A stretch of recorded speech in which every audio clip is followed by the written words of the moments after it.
Yeah, good morning, everybody who is in the room and people in Granbury, Porridge, and in Thompson.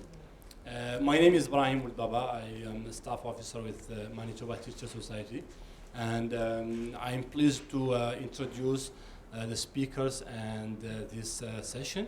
So we have Denis Gravel and Louise Légal-Perrin from Division Scolaire Franco-Manitobaine, and they will be talking about rural campus. I'm going to grab the title in English. It's a small school campus, a consortium of 6 rural schools in DSFM. And it's actually interesting because myself, a few years ago, I was a teacher with DSFM, and I was teaching in one of the schools. École Gilbert Rosset, that's part of this project. So actually, it's interesting for me to see the update 2 years later. So without further ado, Louise and Denis.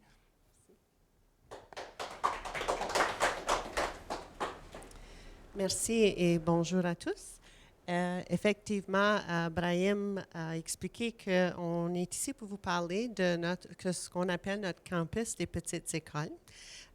Donc, Brahim a mentionné une de nos petites écoles qui se situe à Saint-Claude, au Manitoba, donc environ à 1 heure et quart de route de le bureau central, où j'ai eu l'honneur d'être la directrice de cette petite école-là.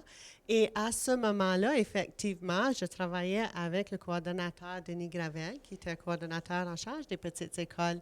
Et on avait plusieurs discussions par rapport aux défis qu'on peut rencontrer quand on est dans une petite école. Donc, ce matin, on va vous partager notre cheminement. Qu'est-ce que les réflexions qu'on a faites et où on en est rendu maintenant 20 ans plus tard dans la DSFM avec nos petites écoles. Alors, comme vous comprenez peut-être, la DSFM, un peu comme Frontier, nous avons des écoles qui sont réparties à l'échelle de la province. Notre bureau central se trouve à Lorette et on a 23 écoles qui sont tout partout dans la province. Donc, vous voyez sur le diapo un peu où ils se situent. Actuellement, dans notre division scolaire, nous avons 7 écoles qu'on appelle des petites écoles. Et c'est des écoles qui sont répandues, comme j'ai dit, un peu partout. Allant au nord, à Thompson, nous avons une école là. On va jusqu'à presque à la frontière de la Saskatchewan avec Saint-Lazare. Et on en a après ça dans le sud et dans l'ouest aussi de la province. Et dans l'est, Saint-Georges est dans l'est. Et là, vous avez un tableau qui vous démontre à peu près la taille de ces écoles-là. On en a une qui est aussi petite que 41 élèves et une qui monte jusqu'à 140 qui se trouve juste à l'extérieur de Brandon, à Shiloh. Et vous voyez que c'est toutes des écoles qui, certains commencent avec la prématernelle, ils montent jusqu'à la 12e année. Alors, les nombres sont répartis ici et là. Alors, comment desservir ces écoles-là? On a vu qu'il y avait une chose en commun, ces écoles-là, c'était leurs défis. Leurs nombres ne sont pas pareils, ils n'étaient pas regroupés pareil, mais ils desservent le même genre de clientèle, de la maternelle à 12, et ils partageaient beaucoup de défis. Et ils nous exprimaient quels étaient leurs défis, entre autres, les résultats obtenus par les élèves aux tests provinciaux. Quand on était dans la salle de classe et on travaillait avec nos élèves, on semblait-il qu'ils performaient bien. Ils rejoignaient les attentes qu'on avait d'eux. Mais on arrivait à écrire un examen provincial rendu à la 12e année et il y avait un grand écart entre qu'est-ce que l'élève réussissait dans la salle de classe et comment est-ce qu'il réussissait à la fin de ses études. Et c'était une préoccupation. Aussi, les écoles nous parlaient de la pénurie des enseignants, puis surtout dans ces spécialités-là, dans les mathématiques, dans les sciences. Parce qu'un enseignant qui se rend dans une école pour enseigner, qui a fait toutes ses études et se dit spécialiste de mathématiques, arrive dans nos petites communautés, dans nos petites écoles, et on lui dit « Ah oui, tu vas enseigner les sciences. Et le français, et l'anglais, et les mathématiques, et l'histoire. » C'est ça la réalité dans une petite école. Tu ne peux pas être spécialiste et enseigner que ta spécialité. Et ça, pour quelqu'un qui est passionné dans sa spécialité, ce n'est pas tellement attrayant. et ce n'est pas la carrière qu'ils envisageaient. Alors, ça devient un grand défi pour attirer des personnes formées dans une spécialité, mais leur dire, vous allez être pas mal des généralistes au secondaire. Aussi, la tâche des enseignants. Comme j'ai dit, leur en donnait toutes sortes de cours pour pouvoir répondre aux besoins et aux exigences des élèves. Aussi, il y avait le sentiment d'isolement. Pas juste je suis le seul enseignant de mathématiques, souvent je suis le seul enseignant au secondaire. Ça fait que c'est difficile d'avoir des conversations avec quelqu'un pour pouvoir grandir comme professionnel en parlant avec les autres qui font comme nous. Et il y avait aussi un phénomène d'une perte d'élèves après la 8e année. Souvent, les parents disaient, oui, j'aime bien la petite école dans la communauté jusqu'à la 8e année, mais rendu au secondaire, vous n'offrez pas assez de variété dans les cours et ça ne nourrit pas les intérêts de mon enfant. Et malheureusement, trop souvent, passait au système anglais. Même si dans ce village-là, ces écoles où il se trouvait d'autres écoles, il n'y avait pas tellement plus de choix. On avait l'impression quand même que c'était plus que ce que la petite école pouvait offrir. Alors, dans ce qui était les résultats des mathématiques ou dans les tests provinciaux, on s'est dit, bien, examinons un tout petit peu ça. On veut le succès pour nos élèves. Alors, on a demandé justement, le BEF a voulu faire, le Bureau de l'éducation française a voulu faire une étude de nos données. Et en faisant l'étude, ils ont remarqué que, d'une manière générale, les taux de réussite et les moyennes provenant des résultats aux examens provinciaux de mathématiques, précalcul 2007, 8 et 9 indiquent clairement que les grandes écoles réussissent mieux que les petites écoles en mathématiques précalcul. Donc, c'était un constat qu'on pouvait tirer sur plusieurs années. Et on avait également, comme coordonnateur, on avait également fait notre propre constat par rapport à... parce que le ministère nous envoyait toutes les données. Donc, ce qu'on a fait, c'est qu'on avait regardé, mon collègue et moi, Sylvain Delacqui, voir comment le taux de réussite de nos petites écoles, et puis on s'apercevait que on s'est aperçu la même chose que ce que le rapport du ministère nous disait, donc un faible taux de réussite de nos élèves. Et c'est en regardant plus clairement parce que le Bureau de l'éducation française n'avait pas les bulletins, mais nous autres, on les avait. Et c'est là qu'on a vu, cependant, on ne semblerait pas avoir vu que ça allait être ça le résultat, parce que les élèves, quand on regardait le bulletin et le travail de tous les jours, avaient des meilleures notes que ce qu'ils recevaient rendu à l'examen. Alors que, encore, le rapport du BEF disait que les grandes écoles réussissent généralement mieux que les petites écoles. Un des facteurs pour eux autres qui aurait pu influencer cette tendance, c'était le manque de personnes spécialisées dans l'enseignement des mathématiques, surtout en précalcul. Alors, ils se disent, même si tu attires des bons enseignants, parce que peut-être ils n'enseignent pas que ça, ils n'ont pas l'occasion de se parfaire davantage dans la matière. Et peut-être ce serait une des raisons pour lesquelles les résultats dans les petites écoles étaient moins forts. Alors, avec cette information-là, on s'est dit, mais regardons un tout petit peu qu'est-ce qu'on fait, nous autres, dans la DSFM pour nos petites écoles en tant que nos obligations et qu'est-ce qu'on accorde. Alors, on voyait que dans nos petites écoles, ils ont le même mandat que toutes les autres écoles. On doit pouvoir donner les cours obligatoires de 21 crédits sur les 4 ans d'études des jeunes. On doit pouvoir offrir 9 crédits facultatifs parce qu'ils doivent avoir 30 crédits quand ils finissent de nos écoles. Mais on accordait seulement 1,25 comme pourcentage équivalent temps plein d'enseignants dans ces écoles-là. Parce qu'une formule souvent de financement dans nos écoles est basée sur le nombre d'élèves. Et les petits nombres faisant en sorte, c'était difficile à justifier de mettre 4 professeurs quand tu avais 6 élèves au secondaire. Donc, c'est comprenable. Tu ne pourrais pas avoir un professeur pour 9e, un autre pour 10e, un autre pour 11e et un autre pour 12e. Mais la charge devient presque insurmontable. Et on faisait alors des échanges dans les écoles. On prenait un peu de personnel qui enseignait à l'élémentaire, on les mettait à des cours au secondaire. Il fallait quand même qu'on présente pour un enseignant une tâche qui était faisable. Ensuite, on a pris de côté, puis on se dit, bien, si on regarde les résultats, puis on se dit, bien, si on met ces cours qui demandent les spécialités, on regarde qu'on voulait pouvoir offrir à nos élèves l'intro à précal et application de 10e année, le cours pré-calcul 11 et 12, parce que les parents nous disaient, on veut que nos élèves puissent aller à l'université plus tard, et si on ne leur donne pas les mathématiques qui leur permettent d'aller étudier en sciences, nos élèves seront désavantagés. Donc, on fallait pouvoir offrir précal, physique, chimie, biologie, une variété de cours en sciences était important pour nos communautés. Parce que même si l'école avait 6 élèves au secondaire, il fallait qu'il y ait juste un élève qui voulait avoir pré-calcul. Tu es obligé de l'offrir. Donc,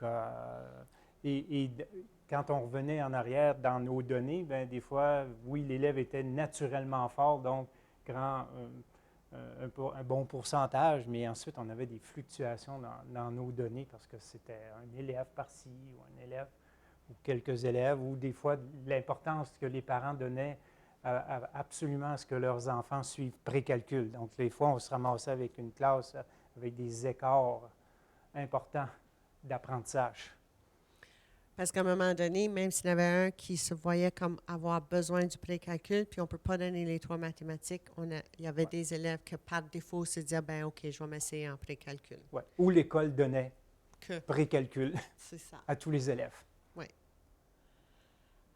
Alors, notre première idée était bien, si on pense, notre hypothèse, c'est qu'on n'a pas de spécialistes dans nos petites communautés pour faire ça, peut-être comme division scolaire, on devrait fournir un spécialiste, quelqu'un qui est bien formé dans les cours de sciences et de mathématiques et qui pourrait enseigner ces cours-là à distance à nos élèves. Donc, on a passé à embaucher quelqu'un qui était centralisé. Il offrait ces cours-là de soit, pendant un temps, c'était du bureau divisionnaire, à un autre temps, on l'a mis dans une de nos écoles de la ville, et on demandait de livrer le cours aux élèves qui voulaient ces cours-là. Et ce offre de cours à distance, donc, ça allait être dans les mathématiques et les sciences, avoir un enseignant spécialisé, et on donnerait à nos élèves qui sont inscrits dans ces cours-là un portable chacun, afin qu'ils puissent apporter avec eux leur portable, leur outil, pour travailler soit de la maison ou à l'école sur leurs cours. Ils n'avaient qu'un contact par semaine avec l'enseignant qui donnait le cours. Donc, ça ressemblait à un cours à distance qu'on prenait autrefois sur papier, qu'on commandait sur papier, puis que l'enfant faisait de façon indépendante. Mais on y donnait un peu plus. On y donnait un contact avec un enseignant spécialiste. Il pouvait poser ses questions à cet enseignant-là. Il pouvait communiquer aussi souvent qu'il voulait avec l'enseignant. Il n'y avait pas de restrictions sur les heures auxquelles il le contactait par courriel. On ne s'attendait pas à ce qu'il allait l'appeler à 3 heures du matin. Mais il y avait beaucoup de flexibilité pour l'élève. Et donc, on croyait ça va bien répondre à nos élèves. Mais on a vu que ça n'a pas apporté les améliorations souhaitées. Les notes à l'examen final n'étaient pas meilleures que s'ils avaient été enseignés dans leur communauté. Plusieurs élèves abandonnaient le cours. C'était juste pas un modèle que pour eux autres était une éducation pareille ou équitable à ce que j'aurais si mon enseignant était devant moi, en contact avec moi.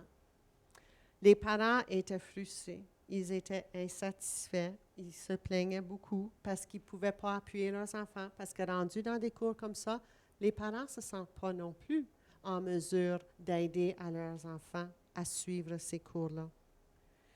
Et après ça, tu avais des enseignants frustrés. Tu avais l'enseignant qui livrait le cours qui était frustré parce qu'il faisait de son mieux, puis faisait bien intentionné. Puis tu avais les enseignants locaux qu'eux autres voulaient que ces élèves réussissent et voulaient les appuyer, mais n'arrivaient pas à les aider dans le contexte de ce modèle-là. Donc, eux aussi étaient frustrés. Alors, on s'est dit, bien, ça ne fonctionne pas, on va s'essayer encore. Donc, quoi faire? On s'est dit, bien, peut-être que ça aiderait aux élèves parce que souvent dans nos petites écoles, le premier réflexe de la part des parents, de la part des enseignants, de la part de l'administration, puis de la part des élèves, donne-nous plus d'enseignants. On a juste besoin d'avoir plus d'enseignants. Mais c'est difficile à justifier dans les yeux de toute une division. Mais on s'est dit, bon, OK. Ce qu'on va faire, on va garder notre spécialiste, mais on va accorder un peu plus de temps dans les petites écoles, l'équivalent de 14 pour qu'il y ait un enseignant qui accompagne l'élève. Donc, qui lui donne des appuis, puis aide, puis s'assure que, oui, il connecte bien à son portable, oui, il va communiquer avec son enseignant. Cette personne va se dire, est-ce que tu as fait tes devoirs cette semaine? Puis, il y aurait un contact humain dans le building qui l'aide à suivre un cours à distance. Ça aussi, ça semblait comme une monzeuse de bonne idée. Mais on a vu les résultats des élèves n'amélioraient pas. Encore plusieurs élèves abandonnaient le cours. Encore, les parents étaient insatisfaits. Ils se disaient, si vous avez de l'argent pour mettre un enseignant à côté de mon enfant pendant qu'il suit un cours avec un autre enseignant à distance, pourquoi vous ne les laissez pas juste enseigner le cours? Ce n'était pas logique dans leur idée. Et les enseignants, ils étaient encore plus frustrés. Parce que c'est vrai, l'enseignant, on disait, tu vas accompagner le jeune, puis pour toutes les bonnes raisons d'un code déontologique, se disait, je ne peux pas contrarier ce que mon collègue donne, je ne sais pas comment accompagner, je suis un enseignant, je veux enseigner. Alors, la relation était difficile pour eux. Alors, on s'est dit, ça ne marche pas mieux, qu'est-ce qu'on va faire? Alors, on s'est assis ensemble avec des gens dans les écoles et puis au bureau divisionnaire et on s'est dit, là, faut qu'on réponde un peu mieux à ces défis-là. Faut penser autrement. Comment est-ce qu'on pourrait utiliser la force de nos écoles? Et on est arrivé avec un modèle qu'on appelle le campus des écoles éloignées. Et on s'est dit, si on les regardait, nos écoles, et on mettait toutes ces ressources ensemble au profit de la réussite des élèves, ça aurait l'air de quoi? Et ce qu'on a constaté, c'est quand on mettait tous ces élèves-là ensemble, on n'avait plus une petite école. On avait une école avec 532 élèves. Et on avait 68 professionnels dans ces écoles-là pour aider. Mais comme vous voyez, on avait encore un défi parce que quand on les mettait ensemble, ça représentait 2180 kilomètres à parcourir entre tes classes, entre tes cours. Ça c'est pas tout à fait faisable dans un contexte, mais on s'est dit, si on les avait tous dans un même environnement, on pourrait offrir beaucoup de choix de cours. On pourrait permettre qu'un enseignant qui est un spécialiste de sciences enseigne plus qu'un cours de sciences. On pourrait permettre que les professionnels se réseautent puis qui travaillent ensemble pour le bien des élèves. Alors, on s'est dit, peut-être qu'on a besoin de se voir un peu plus comme, oui, on est unique comme une petite école dans notre communauté, mais il y a des choses qui nous réunissent et on peut former communauté avec d'autres qui nous ressemblent pour pouvoir mieux répondre à nos élèves. Donc, on s'est donné une vision à long terme. Et premièrement... Qui était celle du campus, c'est-à-dire d'aller vers le regroupement de tous les services de nos écoles. Ça, c'était la vision à long terme qu'on voulait établir. C'est ça. Alors, on s'est dit, pour le faire, il faudrait qu'on harmonise le fonctionnement de ces écoles-là. On avait des écoles qui, chaque école avait son horaire propre à eux. Chaque école avait décidé comment qu'elle allait regrouper, faire les regroupements multi-âges dans leur école. Chaque école décidait quel cours qu'elle allait offrir. Chaque école décidait tout ce qu'elle avait à décider comme une école. Mais des fois, ces différences entre les décisions faisaient en sorte qu'on pouvait moins facilement mettre des choses en commun. Donc, on s'est dit, première étape, il va falloir qu'on harmonise des pratiques puis des fonctionnements entre ces écoles-là. Il fallait impliquer les directions d'école. Jusqu'à ce temps-là, vraiment, les décisions puis la grande réflexion se faisaient au niveau central. On voulait arriver avec une solution pour eux. Bien intentionné, mais on croyait qu'on pouvait donner une réponse pour les défis qu'ils rencontraient. On s'est dit, il va falloir qu'on travaille avec eux puis qu'ils contribuent aux solutions. On voulait aussi reconnaître la compétence des enseignants qui sont dans ces écoles-là. Nous avons de bons enseignants dans ces milieux-là. Et quand on a passé à se dire peut-être qu'on a besoin d'un spécialiste qui va livrer, on a offensé, et avec raison, on a offensé des professionnels qui étaient dans ces écoles-là. Parce que le message qu'ils ont compris, vous ne faites pas assez bien le travail, on va trouver quelqu'un qui peut mieux faire que vous. Donc, ce n'était pas un message sain.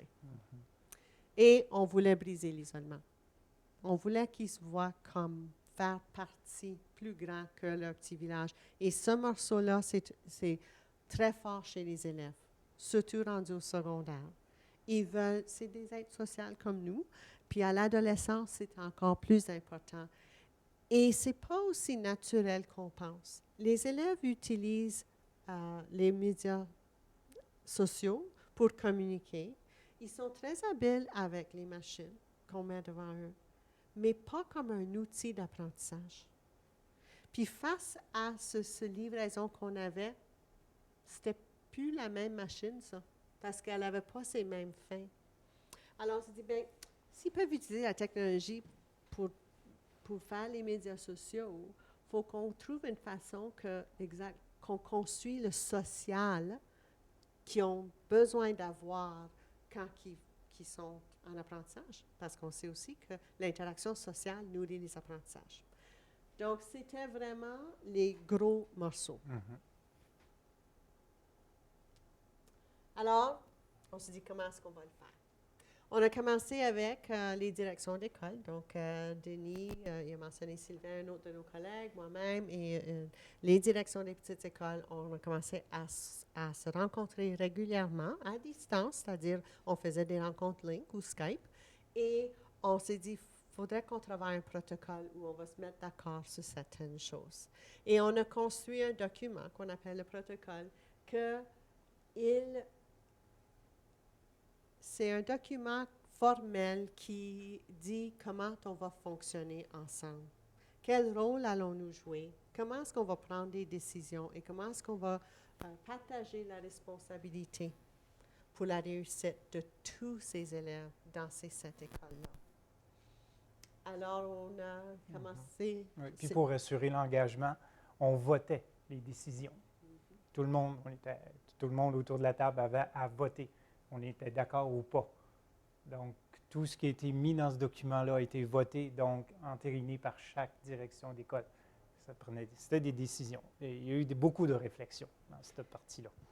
Et une chose qui avait motivé cette idée-là de formaliser comme une entente entre les écoles, c'était parce que, comme toute réalité, il y a du changement, toujours, et on voulait, les directions exprimaient que si on décide quelque chose cette année, on ne veut pas que ça soit défait dans 1 an parce qu'il y a un nouveau joueur qui rentre dans le jeu, puis ils se disent « non, ça, c'est pas bon ». Alors, il y avait un sentiment de vouloir une certaine affirmation et un engagement de tout le monde qu'on allait respecter les décisions prises. Ça ne veut pas dire qu'on n'y revient pas. À chaque année, on le refait. Justement, la semaine prochaine, je les rencontre, la semaine prochaine, le mois prochain, on se rencontre et on a décidé de faire une rencontre à ce moment-là face à face pour revisiter. Chaque année, on le revisite avant la planification scolaire de l'année prochaine pour revenir à ces décisions-là, dire est-ce que c'est encore ça qu'on veut, est-ce que ça fonctionne encore ou avons-nous besoin d'ajuster ou ajouter des morceaux. Parce qu'on découvre, comme on avance, oups, on n'avait pas pensé à ce morceau-là, il faudrait qu'on se mette d'accord sur comment il va se faire. Et ce qui a changé beaucoup, c'est que là, les négociations au début, c'était 1 contre 7. Maintenant, c'est beaucoup du ensemble. Parce que souvent, ils nous disaient, bien, dans notre communauté, ça ne fonctionne pas comme ça. On ne veut pas ça comme ça. Oui. Mais en tout cas, ça s'est négocié, puis ça a fonctionné.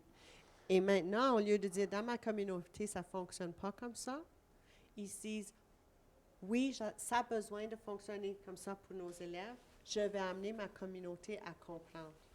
C'est ça. Et donc, c'est ce qu'ils font. Ils revendiquent pour tout le campus, parce que c'est mieux pour eux. C'est mieux pour les élèves. Ça donne mieux. Alors, qu'est-ce qu'on a harmonisé? On a harmonisé les horaires. Ça semble simple, mais ce ne l'est pas. Ceux qui ont déjà travaillé dans des horaires savent que c'est pas facile harmoniser des horaires. Alors, on fallait avoir des blocs d'enseignement d'une même durée de temps. Il fallait qu'on commence toute l'école à la même heure, puis qu'on finisse l'école à la même heure. Ça voulait dire des négociations. Des fois, dans certaines communautés, on a dû comprendre que si tu partageais des autobus avec une autre commission scolaire, alors tout le campus fallait qu'il se plie à ça. Parce que c'était beaucoup plus difficile d'aller négocier un autre temps avec une commission scolaire à part que de se dire, bon, bien, ça c'est la réalité de un, on l'accepte, on va changer notre horaire en fonction de ça. Donc, c'était des négociations logiques, mais pas des fois faciles. Il y a de l'émotion dans ces décisions-là. On a stabilisé les regroupements de classes multi-âges, qui nous a permis de travailler le concept comme une philosophie, au lieu d'un résultat de petits nombres. Souvent, dans nos écoles, on voulait que la tâche pour les enseignants soit abordable. Donc, des fois, on se disait, bien, on va mettre les 1, 2, 3 ensemble parce que ça, c'est un groupe de 12. Mais l'année d'après, 1, 2, 3 ensemble, ça faisait 15. Oups, c'était inégal. Bien, peut-être qu'on va faire un 1, 2 pour que ça revienne à un nombre semblable aux autres. Puis l'autre, le regroupement va être un 3, 4, 5. Puis l'année suivante, oups, on changeait encore. Alors, on s'est dit, ça, ce n'est pas une façon de se développer dans sa pédagogie, ni de pouvoir bien suivre les apprentissages des élèves. On s'est mis d'accord, ça aurait l'air de quoi regrouper les élèves selon une pédagogie et non selon un nombre. Donc, ça, c'était un autre morceau. On s'est donné un calendrier commun. Et quand on parle de calendrier commun, pas seulement les journées où les élèves ne seraient pas à l'école, mais aussi des grosses activités qu'on fait dans la communauté, qu'on sait que les élèves vont vouloir. Donc, un exemple, la marche Terry Fox. Toutes nos écoles font la marche Terry Fox, mais ne choisissaient pas toute la même journée. Puis, si les 7 écoles ne prenaient pas la même journée pour faire un événement comme ça, quand le prof enseigne un cours, puis tu as 4 élèves qui sont partis à la marche Terry Fox, puis tous les autres sont là, c'était difficile pour donner ton cours et que le contenu soit pour tout le monde. Donc, ils sont mis d'accord sur ça. Et on s'est mis d'accord sur des ressources communes. Puis Denis parlera un tout petit peu plus sur ça. Pourquoi c'était important d'avoir des ressources communes? Juste par rapport aux classes multi-âges, une des choses que vous avez peut-être remarqué dans le tableau tantôt, c'est de voir que dans nos regroupements, on voulait, parce que certaines écoles faisaient maternelle 1, 2. Puis là, on dit, bien, c'est des philosophies complètement différentes. Le temps de maternelle, le temps d'apprentissage. Beaucoup de nos élèves arrivent avec peu ou pas la langue étant ayant droit. Donc, c'était un départ important. Et c'est là qu'avec une collègue au bureau, puis les centres de petite enfance, on a décidé, donc dans 3 écoles, on a des centres de petite enfance qui sont avec la maternelle. Donc, au lieu de faire 3 élèves ou 4 élèves de maternelle, bien, il y a 3 ou 4 élèves de maternelle plus 7 enfants en prématernelle. Donc, voilà un beau groupe. On travaille de façon distincte. Une enseignante de maternelle qui travaille en collaboration avec la personne responsable pour le centre de petite enfance. Donc, c'est un modèle qui nous a permis de vraiment stabiliser ça. Puis ensuite, les autres niveaux. Alors, pour viser ce succès-là, on a, comme j'ai mentionné, impliqué les directions d'école de ces écoles-là. Et là, ils font une planification commune. Commune dans des morceaux qui sont nécessaires d'être communs, mais chaque école retient sa couleur distincte est encore responsable de sa programmation de tous les autres, les choses qui ne sont pas communes. Alors, donc, on a dû décider ensemble comment ces décisions-là vont se prendre quand c'est une décision commune. Parce qu'on n'a pas un directeur du campus.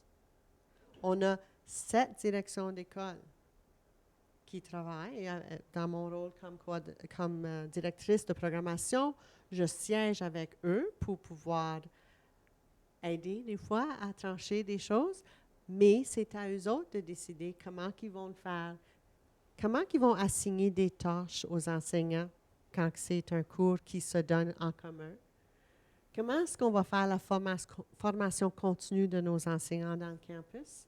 Et on va vous montrer le modèle, on a des communautés d'apprentissage professionnel entre les 7 écoles et comment est-ce qu'on fait ça et quelle direction comment les directions vont suivre, qu'est-ce que les enseignants sont en train, sur quoi les enseignants travaillent.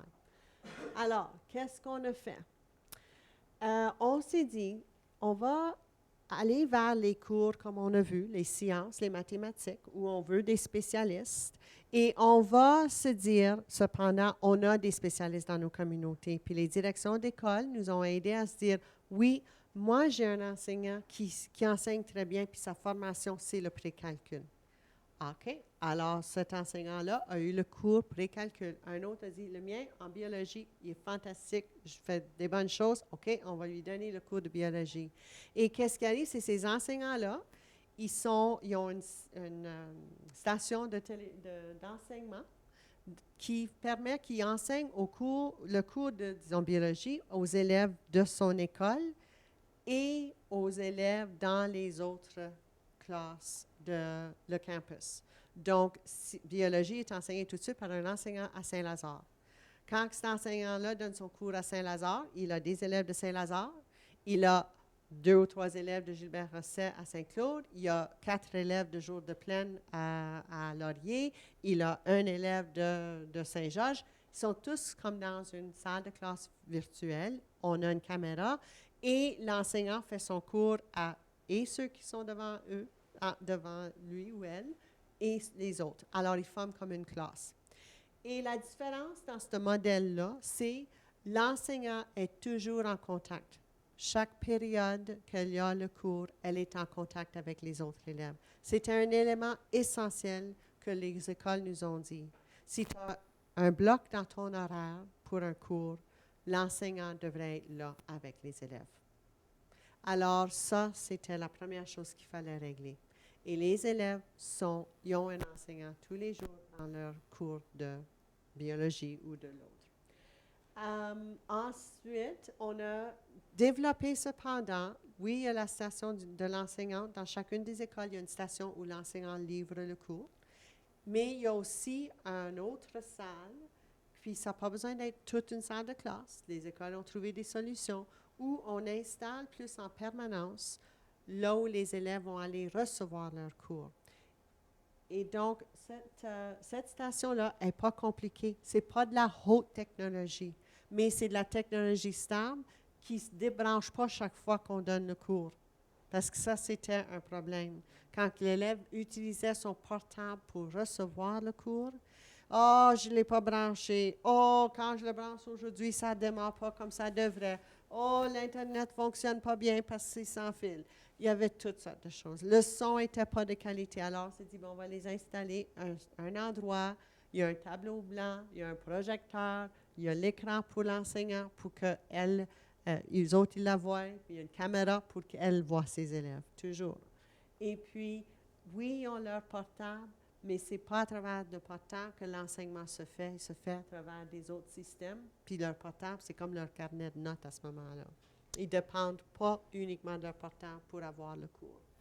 Et ils ont un Ziggy, une petite caméra qui permet que, comme ils font leur travail, sur papier, ils peuvent tout de suite montrer leur papier à l'enseignante à l'autre bout, puis elle peut voir qu'est-ce qu'ils sont en train de faire, puis si ça a besoin d'être corrigé. C'était, comme je dis encore, ce n'est pas de la haute technologie, c'est de la technologie de tous les jours qu'on a mis à leur disposition. Oui, puis le but, ce n'était pas de se voir en très, très grand dans l'image. C'est simplement des petites. C'est juste d'avoir un petit visuel de chacun des endroits des élèves, d'avoir une image, puis de permettre cette interaction-là. Donc, c'est...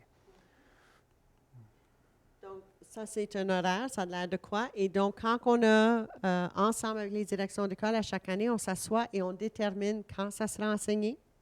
Et là, avec les Blancs, ils retournent dans leur communauté puis ils insèrent les autres cours qu'ils veulent, les autres, dans leur horaire. Ils peuvent mettre là, donc ici, on a biologie 30S et 40S. Donc, s'ils veulent offrir un cours dans ce bloc-là qui ne touche pas ces élèves-là, ils mettent un cours là. Mais ils ne peuvent pas déplacer celui-là. On s'est mis d'accord, il faut qu'il soit là. Donc, c'est seulement comme ça. Et ils ne doivent pas prendre le professeur pour le mettre ailleurs. Il faut qu'il soit là. Donc, ça, c'est... je vais juste... oui. On va parler aussi de comment est-ce qu'on travaille avec les enseignants. Alors, Denis a mis sur pied, je vais lui laisser parler, de la communauté d'apprentissage professionnel pour les premières à 8e année.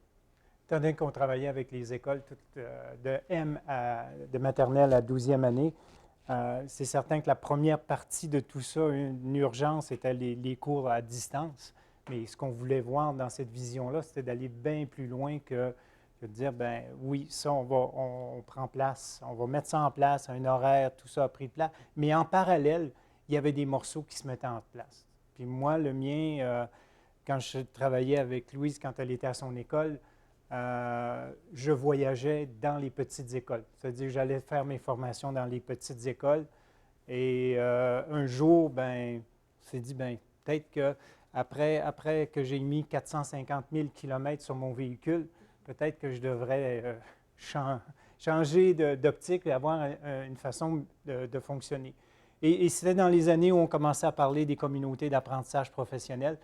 Et ça fait déjà 5 ou 6 ans qu'on fonctionne en communauté d'apprentissage. Cette année, tout le monde, toutes nos écoles, donc on a par rapport à nos regroupements multiniveaux, multi-âges, donc première, deuxième, troisième, quatrième, cinquième, sixième, septième, huitième, les enseignants travaillent, donc il y a 5 à 6 enseignants de chacune des écoles. Ils se branchent, ça dure 1 heure. On a un tableau, on a des normes de travail qui nous disent de se brancher avant. La session dure 1 heure. Ça, c'est notre tableau de bord.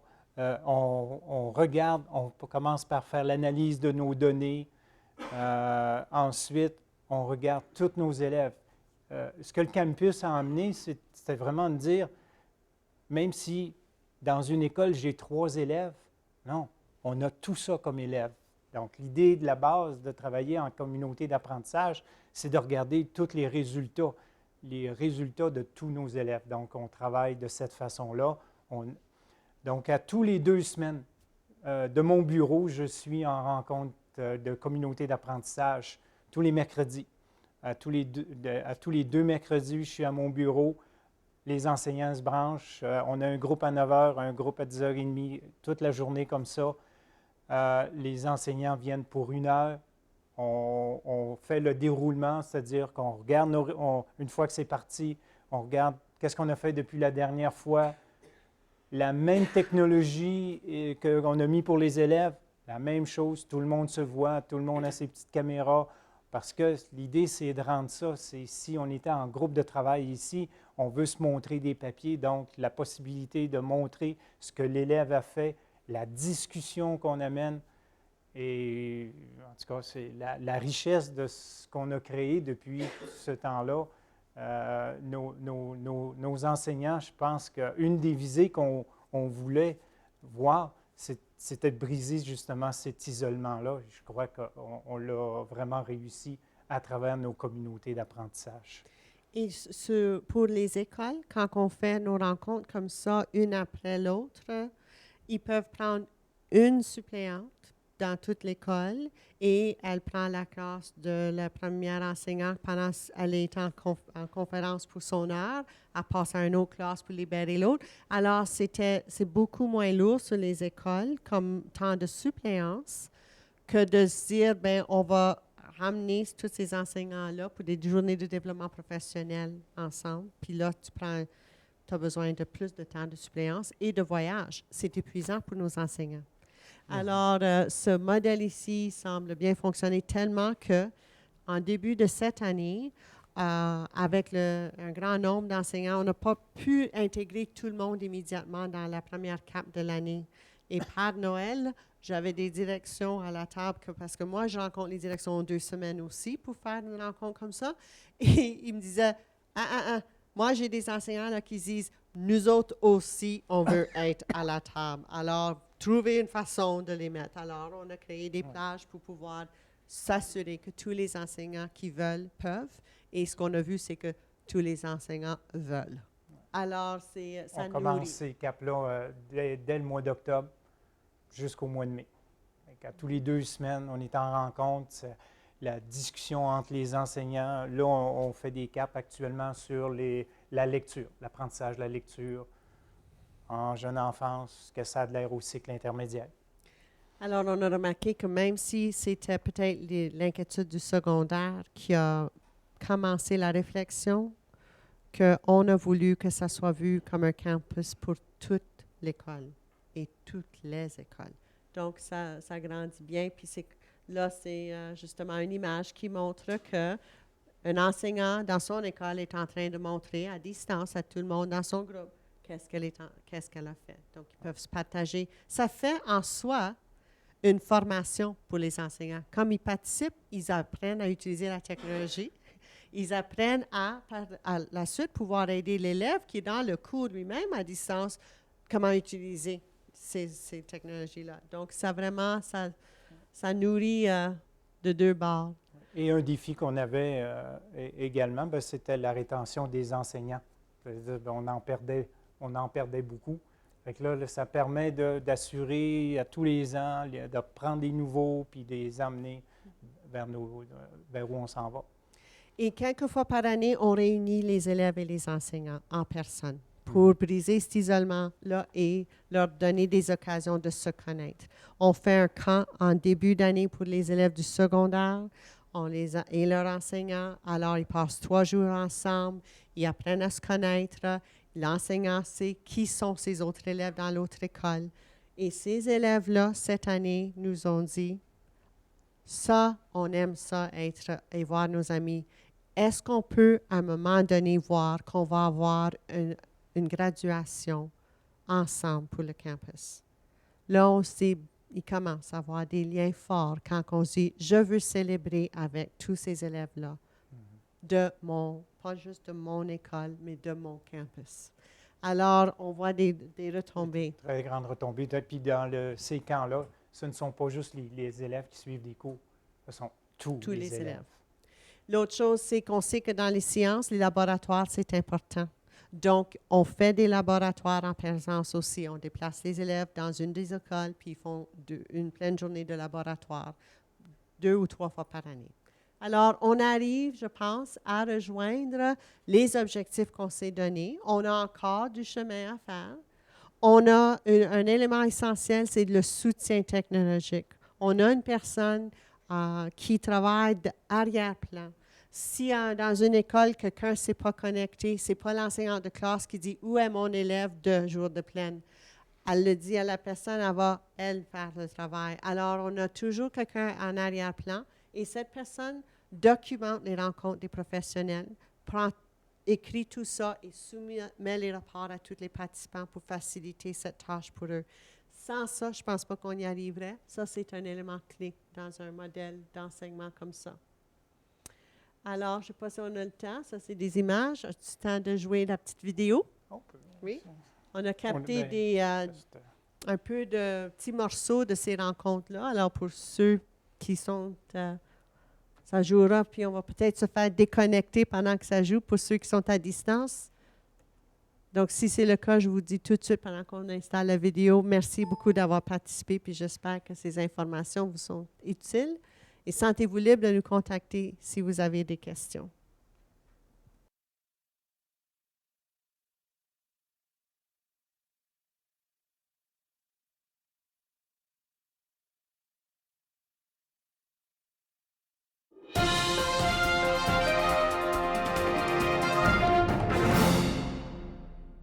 à travers le réseau des campus. Vous êtes environ une dizaine et vous avez tous en commun des classes multi-âges. Tous les documents se trouvent dans un lien qu'on vous a partagé il y a quelques semaines, qui est un dossier qui s'appelle Campus des petites écoles. Justement, c'est ça l'avantage d'avoir le campus des petites écoles. On a de l'expertise, on peut se partager cette expertise-là, on peut se partager entre les écoles. Si on a déjà ce réseau d'établis, puis que tu as déjà des lignes de communication ouvertes avec Léa, et puis que les élèves se connaissent, bien déjà on commence à établir une bonne base, là.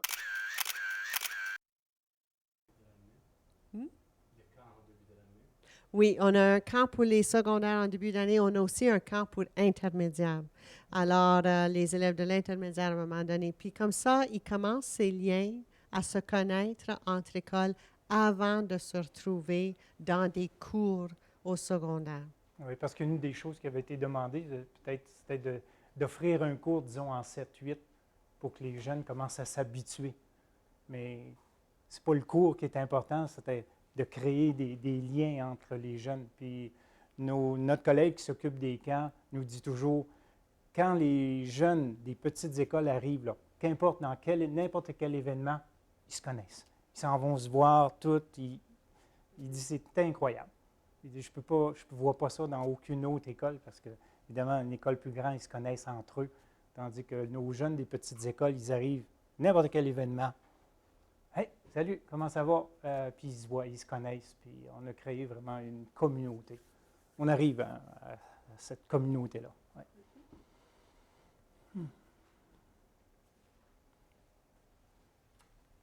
Merci.